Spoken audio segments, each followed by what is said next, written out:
bukan yang besar, tapi Bromo itu, yang ada kawahnya kecil. Oh, Ini namanya Bromo. Itu Bromo. Itu Bromo. Kalau yang besar ini namanya Gunung Batok.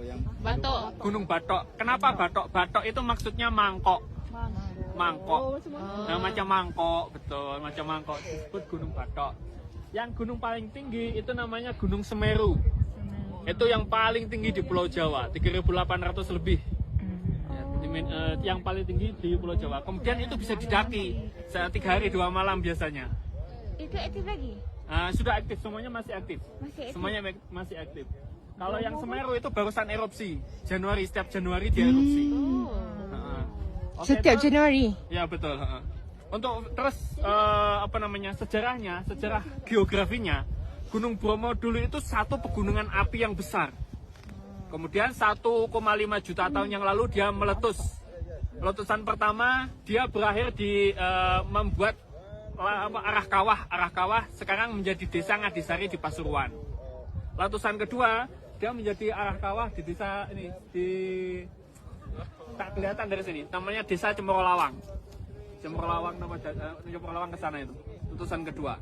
Letusan ketiga, nah ini di situ itu yang besar tuh.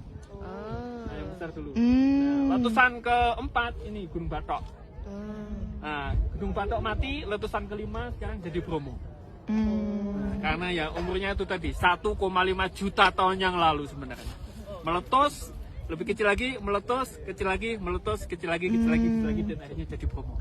Oh, itu yang paling kecil Bromo. Ya, yang paling kecil sekarang itu Bromo, yang paling pendek itu. Itu memang sentiasa aktif. Betul. Oke, terus selanjutnya yang di bawah kita itu viewpoint King Kong. Itu yang ramai itu orang tuh. Ini yang ramai King Kong. Itu namanya viewpoint King Kong. Kita sekarang ada di viewpoint Pau. Sorry. Ini namanya viewpoint Pau. Yang paling tinggi itu Kak, di antena-antena, di bawah antena. Nah, itu viewpoint 1. Yang paling tinggi. Viewpoint 1, Pau, King Kong, di bawahnya ada Love Hill. Di bawah Love Hill ada namanya viewpoint Dinklage. Semuanya ini masuk penanjakan 1. Areanya, kawasannya masuk kota Pasuruan, Bandar Pasuruan. Nah, di bawah kita, di bawah sini, ini ada namanya penanjakan 2 atau viewpoint 2, atau kita biasa sebut dengan Seruni Point. Seruni Point, Cemorolawang yang sebelah sana ini masuk kawasan Probolinggo. Bukan Pasuruan, bukan Malang, tapi Probolinggo. Kemudian yang sebelah sana, yang bukit paling tinggi, itu namanya B29. B29 itu masuk kawasan Lumajang. Nah, B29 sampai ke sana itu, sampai lurus ke sana itu masuk kawasan Lumajang, bukan kawasan Probolinggo.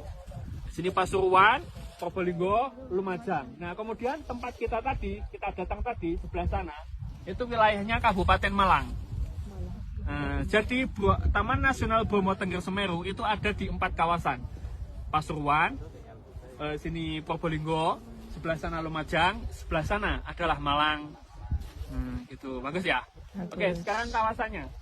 Kawasan sebelah sana, ini di sebelah kanannya Gunung Batok, itu kita sebut dengan Widodaren. Kenapa Widodaren? Karena di situ, di gunung yang ada garis-garisnya, itu ada gua kecil.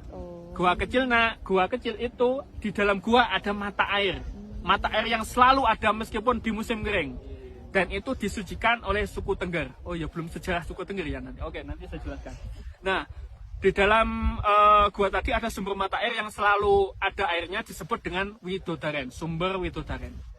Arti dari Widodaren adalah bidadari. Karena yang percaya bahwasanya siapa yang bisa masuk ke dalam gua kemudian ngambil airnya itu akan tetap cantik, muda, seksi seperti saya. Ya, artinya begitu. Rahasianya gitu. Widodaren atau bidadari. Oke, kemudian selanjutnya di bawah sini, yang di bawah awan itu nanti ada lautan pasir. Ini sampai sana. Lautan pasir. Ada juga nanti puranya, tapi tak nampak dari sini, masih tertutup oleh awan. Sebelah sananya Gunung Bromo itu disebut dengan kawasan pasir berbisik. Nah, pasir berbisik. Selepas pasir berbisik disebut dengan kawasan savana. Savana, tempat kita tadi malam itu kita lewat situ, cuma tak nampak.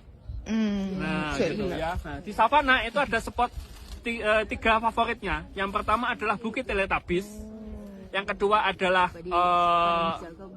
kayu viewpoint dari Teletubbies.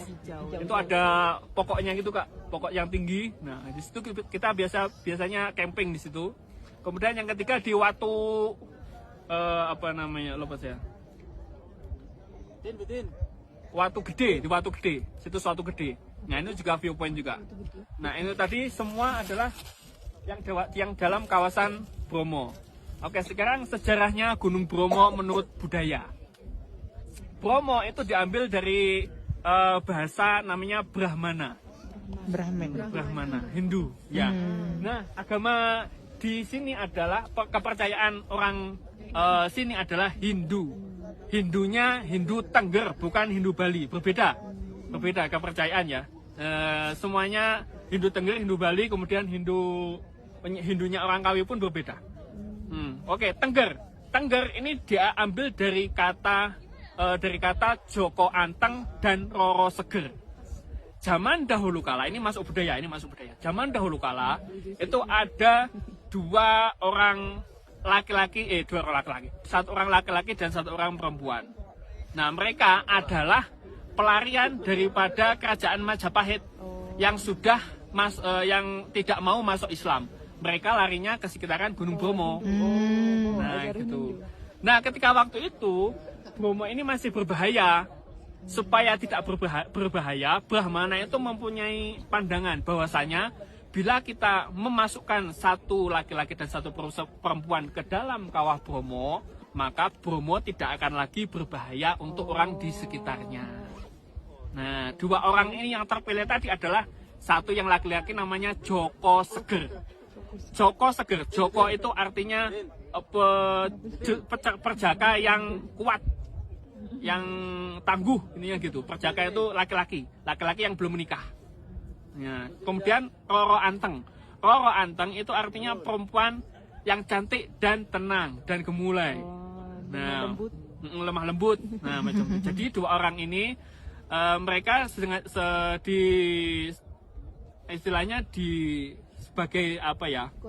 dikorbankan untuk menenangkan Gunung Bromo supaya tidak berdampak negatif kepada masyarakat sekitar.